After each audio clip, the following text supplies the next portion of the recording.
Paneer curry ఎలా చేయాలో మీకు తెలుసా? క్విక్ అండ్ ఇమీడియట్‌గా చెప్పేస్తున్నాను. ఫస్ట్ మనం ఏమేం కావాలి అంటే టమాటో, మిర్చి, ఆనియన్స్ అండ్ ఆల్సో గరం మసాలాకు సంబంధించి యాలకులు, లవంగాలు, దాల్చిన చెక్క అవన్నీ కూడా మనం బాయిల్ చేసుకోవాలి.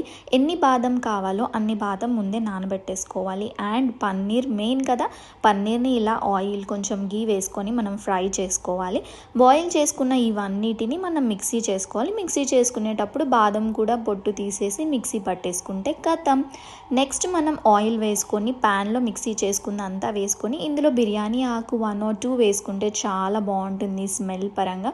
అండ్ ఇందులో తగినంత సాల్ట్ వేసుకొని నెయ్యి అండ్ ఆల్సో కస్తూరి మెంతి ఇంకా లాస్ట్కి ఇలా కొత్తిమీర వేసేస్తే అదిరిపోయే పన్నీర్ కర్రీ రెడీ అనమాట. మీరు ఎప్పుడైనా పన్నీర్ కర్రీ ఇంత ఈజీగా చేసేసారా? చేయకపోతే ఈసారి ట్రై చేయండి. బాయ్.